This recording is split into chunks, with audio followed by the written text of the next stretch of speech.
भारत का सेकुलरिज्म इसलिए नहीं है कि संविधान के अंदर वो शब्द जोड़ दिया गया है।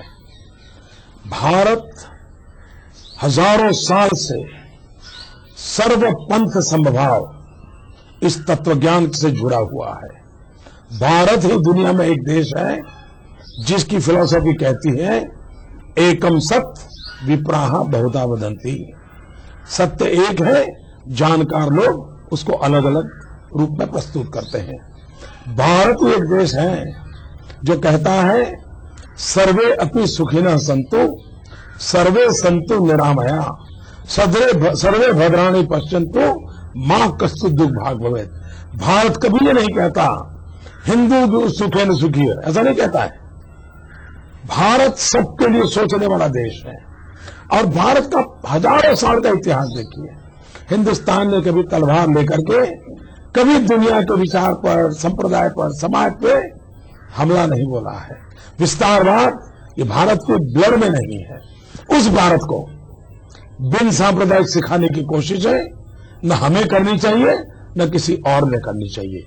जो लोग भारत की बिन सांप्रदायिकता के नाम पर कल बयानबाजी की है, मैं उन फारूक साहब से पूछना चाहता हूं, भारत की बिन सांप्रदायिकता के ताकत इतनी जोरदार है और ये हमारी रगों में है, सिर्फ संविधान में नहीं, हमारी रगों में है। हम सर्व समावेशक हैं। ये देश ऐसा है जो प्रकृति की भी पूजा करता है, पेड़ की भी पूजा करता है, पानी की भी पूजा करता है। यहां कोई पराया हो ही नहीं सकता। पूरे ब्रह्मांड को अपना मानता है, पूरे विश्व को परिवार मानता है। ये समाज है और उस समाज में अगर इस प्रकार की भाषा बोली जाए, कभी कभार कोई घटना घटे या किसी का बयान आ जाए, क्या हिंदुस्तान का सेकुलरिज्म इतना रद्दी है क्या कि कोई एक बयान दे तो खराब हो जाएगा? और इसलिए फारूक अब्दुल्ला से मैं कहना चाहता हूं, हजारों साल के हिंदुस्तान के इतिहास में भारत की हजारों साल की महान सेकुलरिज्म की परंपरा को सबसे बड़ी चोट, गहरी चोट अगर कहीं पड़ी है तो कश्मीर में पड़ी है। और वो भी श्रीमान फारूक अब्दुल्ला जी आपके पिताजी की राजनीति के चलते हुआ है। श्रीमान फारूक अब्दुल्ला जी आपकी राजनीति के चलते हुआ है। श्रीमान फारूक अब्दुल्ला जी आपके बेटे की राजनीति के चलते हुआ है। इस देश में कश्मीर एक ही है जहां से पंडितों को धर्म के आधार पर निकाल दिया गया। जो सूफी परंपरा की भूमि थी उसको आपने निजी राजनीतिक स्वार्थ के लिए संप्रदाय के रंग से रंग दिया है। और इसलिए आपको बयान करने वालों को, मोदी को वोट देने वालों को दरिया में डुबोने की बात करते हो। पहले आपके पिताजी, आपका बेटा कश्मीर की राजनीति को सारी दुनिया में कौमी रंग देने का पाप कश्मीर की धरती पर आपने किया है। कश्मीर ये सूफी परंपरा की धरती है। कश्मीर ये सर्वसमावेश की धरती थी, उसको ये दाग लगाने का काम आपने किया है। आपको शोभा नहीं देता है इस प्रकार की बयानबाजी। और अगर डूबना है तो किसने डूबना चाहिए? जरा दर्पण में अपना चेहरा देख लो। आपके पिताजी का चेहरा दर्पण के सामने खड़ा कर करके ये सवाल पूछो कि कश्मीर के पंडितों को वहां से खदेड़ देने वाले लोग किस मुंह से देश को बिन सांप्रदायिकता के उपदेश दे रहे हैं? उनके मुंह में शोभा नहीं देता है। हम चुप हैं, इसका मतलब ये नहीं है कि जो अच्छा है वो भारत की हजारों साल की महान सांस्कृतिक विरासत को आए दिन चोट पहुंचाते रहे। ये शोभा नहीं देता हमको।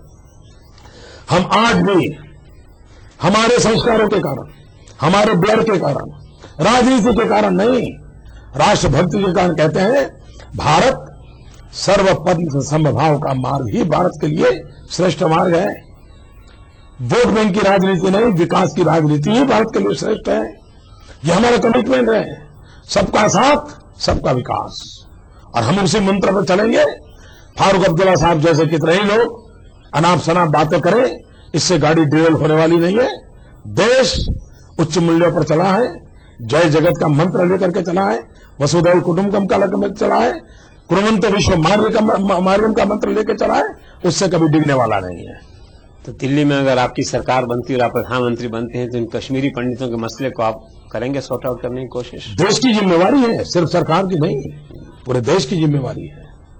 भारत की सांप्रदायिकता या बिन सांप्रदायिकता, इसकी कसौटी का मानदंड है कि कश्मीर में पंडित सुखे सुख से जीने लगे, मतलब कश्मीर में बिन सांप्रदायिकता आई।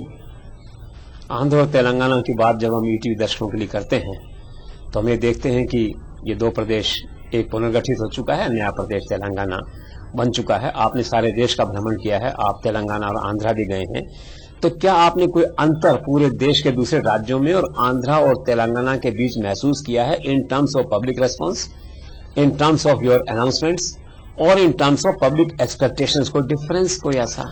मैं और एक बात पहले बता दूं, बड़े लंबे अरसे तक तेलंगाना के लोग तेलंगाना के लिए लड़ते रहे।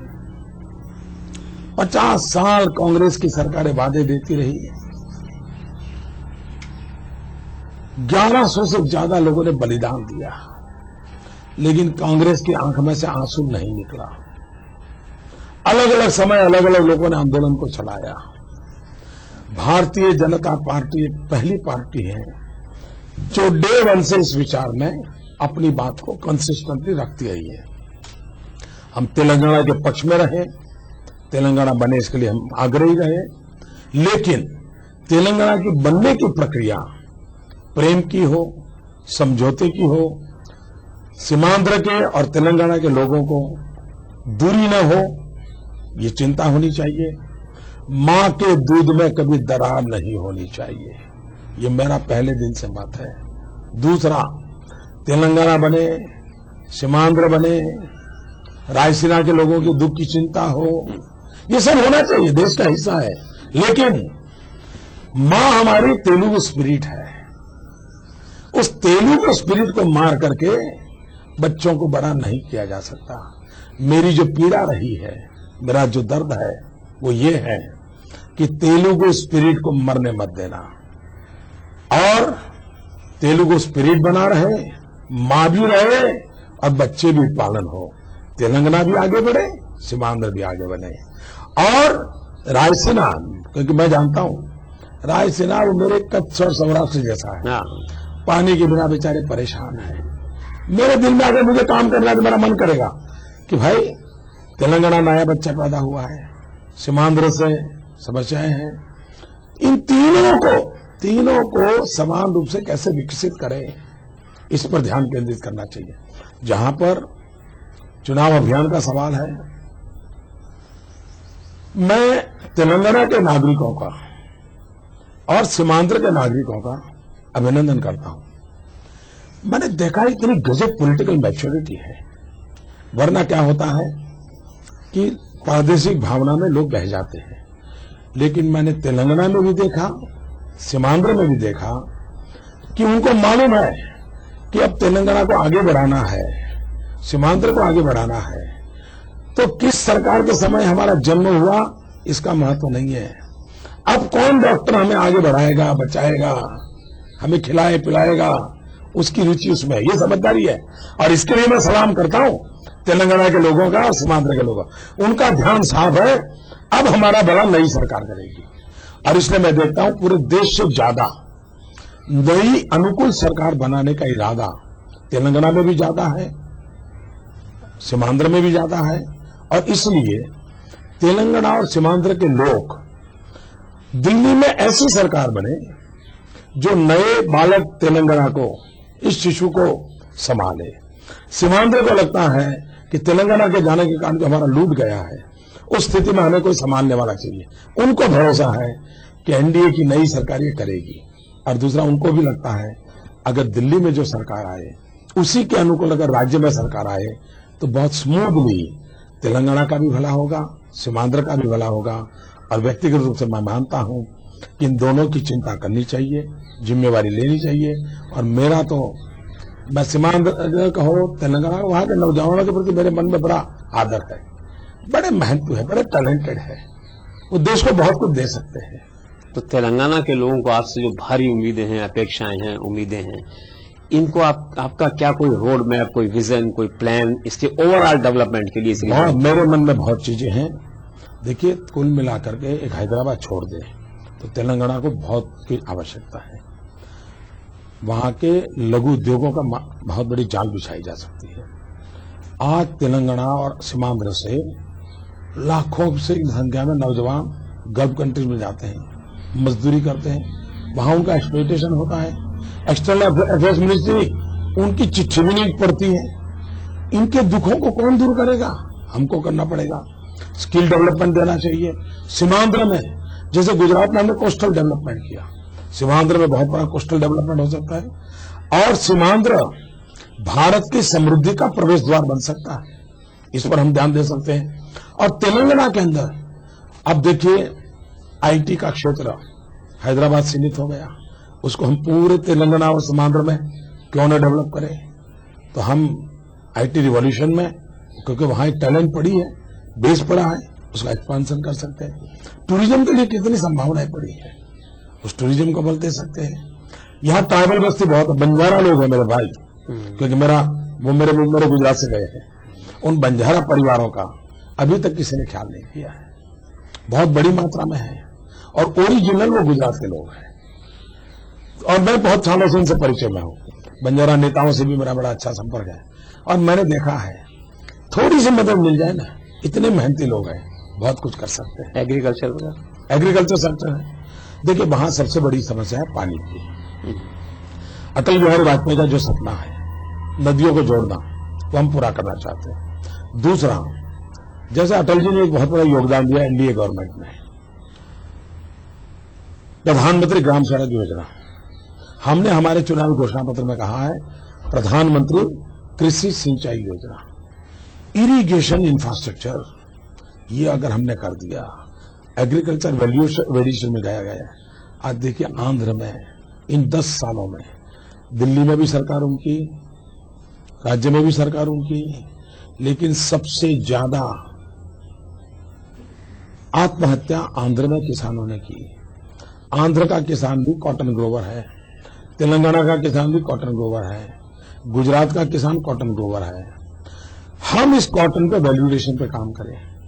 मेरी 5F फॉर्मूला है आंध्र के लिए, तेलंगाना के लिए, कॉटन ग्रोवर किसानों के लिए, farm to fibre, fibre to fabric, fabric to fashion, fashion to foreign.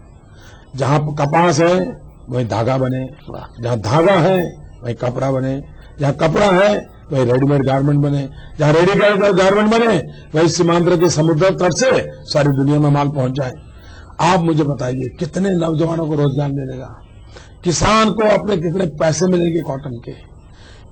चीजें करें और मैं विश्वास से कहता हूं तेलंगाना और सीमांध्र का तो विकास होगा, लेकिन उनके कारण हिंदुस्तान का विकास होगा। तो हैदराबाद की तरफ बढ़ेगा, तेलंगाना भी हैदराबाद जैसा बनेगा आगे जाके आपके इस प्लान में? न सिर्फ तेलंगाना भी बनना चाहिए, सीमांध्र भी बनना चाहिए। सीमांध्र में भी उतनी पोटेंशियल है, तेलंगाना में 6-8 तो मथक ऐसे हैं, कितने बढ़िया आगे जा सकते हैं जी, बहुत आगे जा सकते हैं। तो हैदराबाद की कैपिटल का ट्रिकी इशू कैसे सॉल्व करेंगे? चंडीगढ़ की तरह ही अटक नहीं जाएगा? मिल बैठ करके हो सकता है। देखिए, कांग्रेस की विशेषता यह थी कि उनकी राजनीति इश्यूज को खड़ा करना, इश्यू को लटकाए रखना, आश्वासन देते रहना, लोगों को मूर्ख बनाना, ये उनका पैकेज डील रहता है राजनीति का। भारतीय जनता पार्टी, अटल जी की परंपरा ये रही है कि समस्याओं को समाधान करना, मिलजुल करके समाधान करना। देखिए, अटल जी ने छत्तीसगढ़ को जन्म दिया, मध्य प्रदेश भी खुश, छत्तीसगढ़ खुश। उत्तराखंड को जन्म दिया, उत्तराखंड खुश, उत्तर प्रदेश खुश। झारखंड को जन्म दिया, झारखंड खुश, बिहार खुश। लेकिन इन्होंने एक किया, गोलियां चलाई, खून बहा, आग लगी, क्योंकि उनको समस्याओं में से ही अपनी राजनीतिक रोटी सेकनी है। हमें समाधान करके विश्वास पाना है। तो हैदराबाद ब्रांड भी प्रमोट होगा तेलंगाना के साथ साथ? हैदराबाद ब्रांड पूरे हिंदुस्तान के लिए काम आने वाला है। ये हमने बहुत अन्याय किया है। हैदराबाद को सिर्फ तेलंगाना और आंध्र का मत समझो। हैदराबाद हिंदुस्तान की विरासत है। दुनिया में हैदराबाद का ब्रांड नेम हो चुका है। 10 साल में बर्बाद कर दिया। चंद्रबाबू ने बहुत बड़ी सेवा की थी, फिर से उसको आगे बढ़ाना है। देखिए, दुनिया में चाइना क्या करता है, सांघाई को दुनिया में मार्केट करता है। हम लोग ऐसे हैं जिनको आता नहीं है। हम हैदराबाद कर सकते हैं, हम बैंगलोर कर सकते हैं, कलकत्ता भी आगे जाकर करना चाहिए, चेन्नई भी करना चाहिए, लखनऊ करना चाहिए, काशी बनारस करना चाहिए। क्या कितना नहीं है, सब करना चाहिए, कर नहीं रहे हैं। तो चंद्रबाबू नायडू का जो आपने जिक्र किया, तो क्या आप टीडीपी को एक क्रेडिबल भरोसेमंद अलायंस पार्टनर मानते हैं?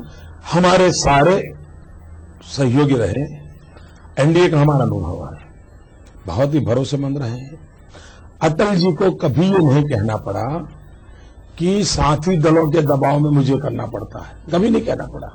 मनमोहन सिंह जी को दिन रात कहना पड़ता था क्या करे, क्या कोएलिशन धर्म का प्रॉब्लम है। मैंने एक बार मनमोहन सिंह जी को पूछा था, मैंने कहा साहब आपका विदेश मंत्री यूएनओ में जाकर के दूसरे देश का भाषण पढ़े, ये कोई कोएलिशन धर्म का प्रॉब्लम है क्या? मैंने कहा क्या आप बातें करते हो। मैंने कहा आप सरकार चला ही नहीं रहे हो, आपको सरकार चलाने में सीरियसनेस है ही नहीं। और अब तो साफ हो गया, माँ बेटे सरकार चलाते थे। ये जो चंद्रबाबू नायडू की बात आती है, तो आंध्रा में उनकी जो इमेज है गो गेटर की, टैलेंटेड चीफ मिनिस्टर की, रिजल्ट ओरिएंटेड की, हार्ड वर्किंग चीफ मिनिस्टर की, तो आपने अलायंस किया है, इस अलायंस से तेलंगाना और आंध्रा दोनों प्रदेशों के आम आदमी पब्लिक को क्या फायदा होगा? देखिए मैं बताता हूँ, भले चंद्रबाबू बीच में हमारे साथ नहीं थे, लेकिन हम दोनों जब एक साथ मुख्यमंत्री थे और हम जब हमारी मुख्यमंत्री की मीटिंग में बैठते थे तो सबसे ज्यादा वेवलेंथ मेरी और चंद्रबाबू की मिलती थी। तो हम दोनों सिवाय डेवलपमेंट कुछ बोलते ही नहीं थे, सिवाय डेवलपमेंट कभी नहीं बोलते थे, कभी इधर उधर हम जाते नहीं थे।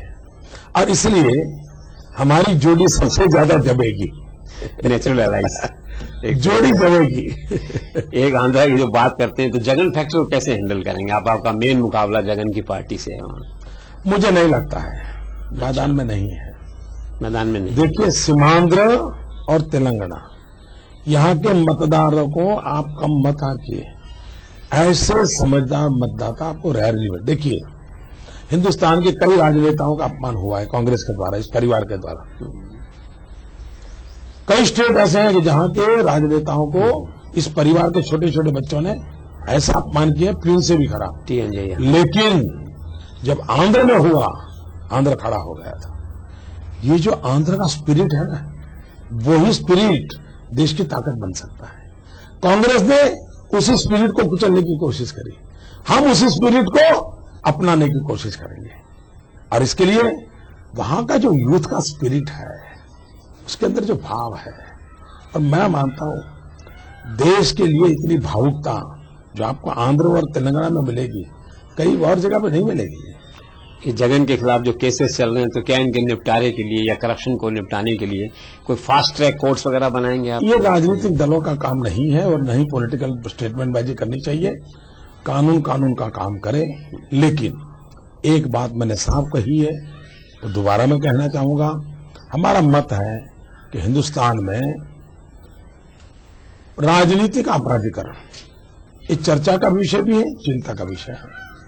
एक बार दूध का दूध पानी का पानी हो जाना चाहिए। और इसलिए जो क्रिमिनल ऑफेंसेस हैं, उसके संबंध में हमारा स्टैंड ये है कि नई सरकार बनने के बाद सुप्रीम कोर्ट को रिक्वेस्ट करना चाहिए कि जितने एमपीज हैं और जिन्होंने अपनी एफिडेविट में अपने क्रिमिनल केस रखे हुए हैं, उनको आप न्यायिक प्रक्रिया पूरी करके दो। हमको सजा होगी सजा होगी, निर्दोष जाएगा निर्दोष जाएगा, सजा होगी तो उसकी सीट खाली हो जाएगी और अच्छा आदमी आ जाएगा।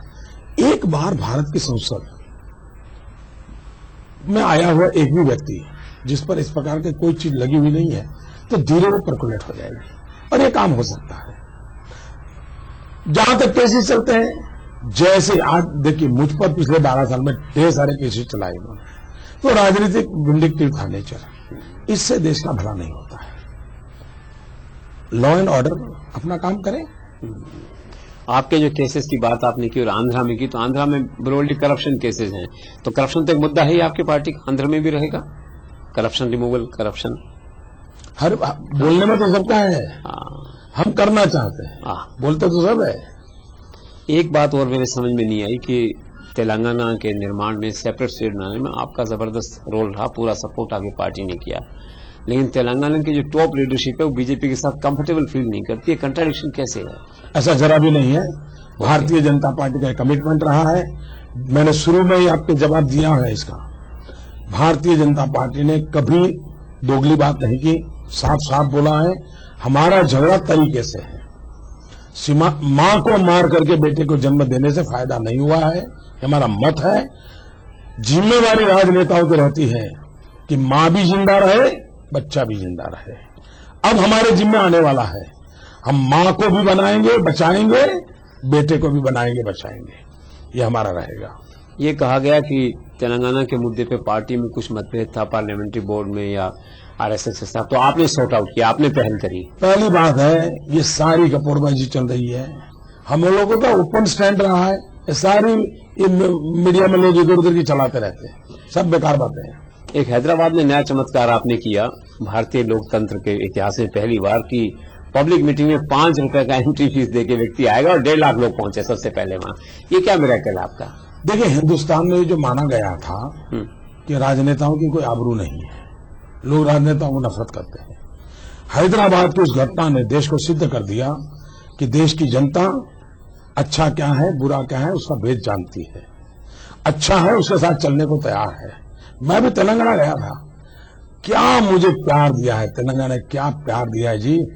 मैं कल्पना नहीं कर सकता हूं। मुझे लगता है कि पिछले जन्म में मैं यहाँ तो पैदा नहीं हुआ था, या क्या अगले जन्म में मुझे वहां पैदा होना है कि नहीं होना है। इतना प्यार मैं कल्पना नहीं कर सकता हूँ। तो आप आश्वस्त हैं कि आंध्र और तेलंगाना में आपको बहुमत आंध्र और तेलंगाना के दोनों, सीमांध्र और तेलंगाना, मैं आपको विश्वास दिलाता हूं, मोदी जहां भी होगा आपके लिए होगा। वहां के नौजवानों को विश्वास दिलाता हूं, आपका भविष्य 20 साल बर्बाद हुआ है, अब वो पाप नहीं होने दूंगा। मेरे से जितना हो सकेगा मैं इस 20 साल का गड्ढा भी निकालूंगा और आपको न्याय मिले, आपको अवसर मिले। मेरी पूरी कोशिश रहेगी, चाहे आप सीमांध्र में हो, चाहे आप तेलंगाना में हो, या रायसीना की उपेक्षा होती हो, कुछ भी हो, मेरे अपने हैं आप। और मैं भी आपका मोदी गारू हूं। बहुत बहुत धन्यवाद। Thank you so much sir, thank you so much.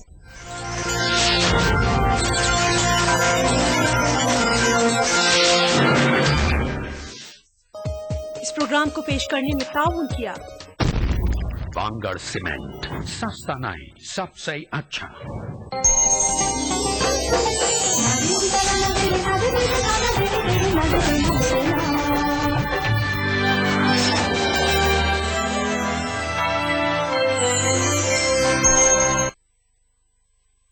गुड़िया बेटा, देख तोरा खातिर का लाइल बानी, डॉक्टर खिले वाला।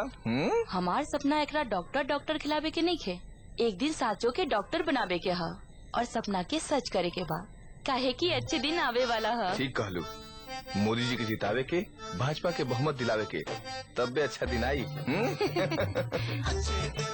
के बटन दबावे के, भाजपा के जितावे के। Ideal High School Day Come Residential. Admission are open from 1st to 10th class. CBSE syllabus. ज़ेर सरपरस्ती हजरत मुफ्ती शाह मोहम्मद नवलुर रहमान साहब। असली तालीम के साथ दीनी तालीम, हाईली क्वालिफाइड टीचर्स, बेहतरीन hostel facility. Ideal high school, शाद नगर, हैदराबाद। आजादी के बाद देश की अधिकांश जनता को गरीबी, बेरोजगारी, महंगाई, भ्रष्टाचार, घोटाले व सांप्रदायिक दंगे ही मिले हैं। सर्व समाज में से गरीबों, दलितों, पिछड़ों, किसानों, मजदूरों, व्यापारियों का कोई विकास नहीं हुआ। अल्पसंख्यकों की कोई सुनवाई नहीं, तमाम रिपोर्टें कब से दबी हैं। पर हमें आशा है कि बहन कुमारी मायावती जी देश में सर्वजन हिताय व सर्वजन सुखाय से जुड़े अपने संतों, गुरुओं व महापुरुषों के सपनों को जरूर साकार करेंगी। अतः हाथी चुनाव चिन्ह के सामने वाले बटन को दबा के बीएसपी को सफल बनाएं। जो मेरी काबिलियत और रोजगार की दूरी को कम करता है, मेरा वोट उसी को, मेरा वोट कांग्रेस को।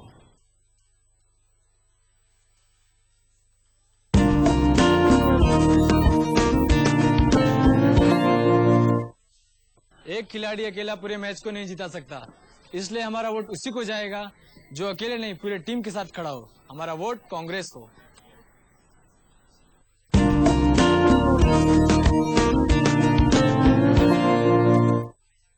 एक एक खिलाड़ी अकेला पूरे मैच को नहीं जिता सकता, इसलिए हमारा वोट उसी को जाएगा जो अकेले नहीं पूरे टीम के साथ खड़ा हो। हमारा वोट कांग्रेस को।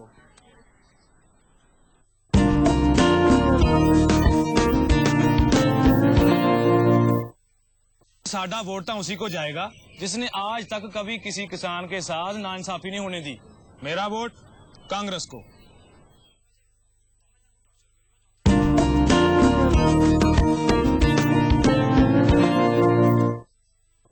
जिसने मुझे अपने पैरों पे खड़े होने का, अपने दम पे जीने का मौका दिया, मेरा वोट उसी को। मेरा वोट कांग्रेस को।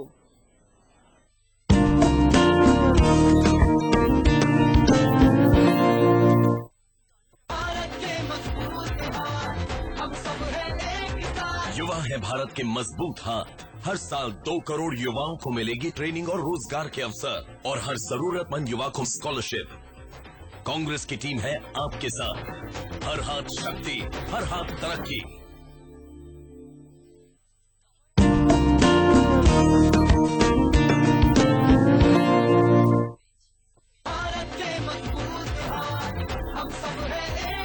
मजदूर है भारत के मजबूत हाथ। मजदूर भाई बहनों को मिलेगी मुफ्त दवाइयाँ और इलाज की सुरक्षा, साथ में पेंशन की गारंटी भी। कांग्रेस की टीम है आपके साथ। हर हाथ शक्ति, हर हाथ तरक्की।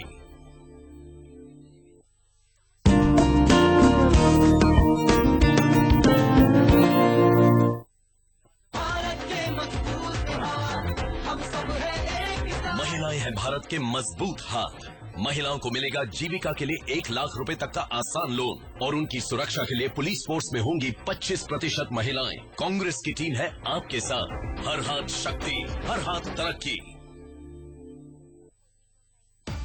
शेरदिल जवान मर्दों के लिए जानदार और शानदार जिम वेस्ट, शेरा 5th लाइन जिम वेस्ट। दीवाना बना दे।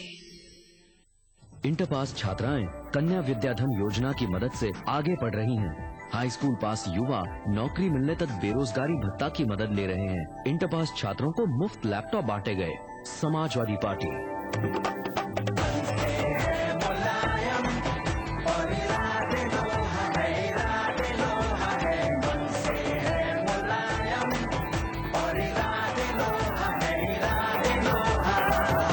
समाजवादी पार्टी को वोट दें।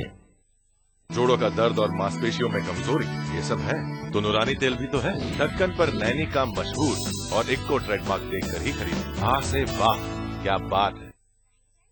इंटर पास छात्राएं कन्या विद्याधन योजना की मदद से आगे बढ़ रही हैं। हाई स्कूल पास युवा नौकरी मिलने तक बेरोजगारी भत्ता की मदद ले रहे हैं। इंटर पास छात्रों को मुफ्त लैपटॉप बांटे गए। समाजवादी पार्टी।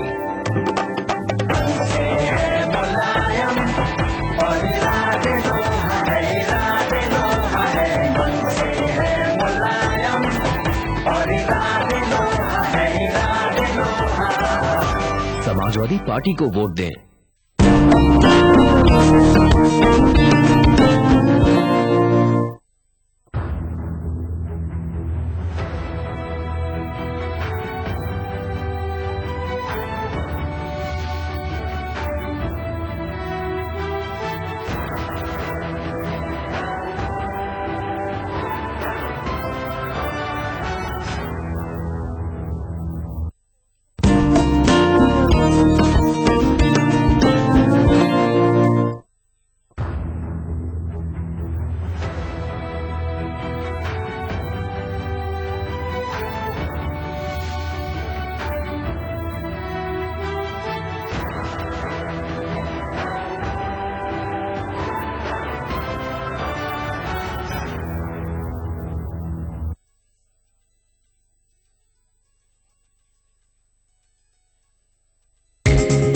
ईटीवी उर्दू पर अगला प्रोग्राम।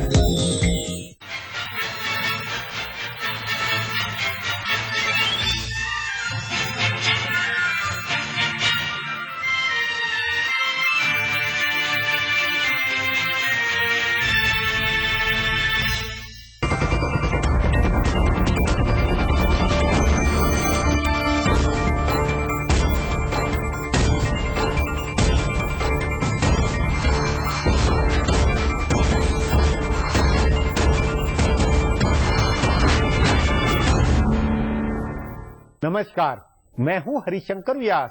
सेंट्रल हॉल में आपका स्वागत है। देश में इस समय ढेरों बुद्धिजीवी, पत्रकार और समाज सेवी है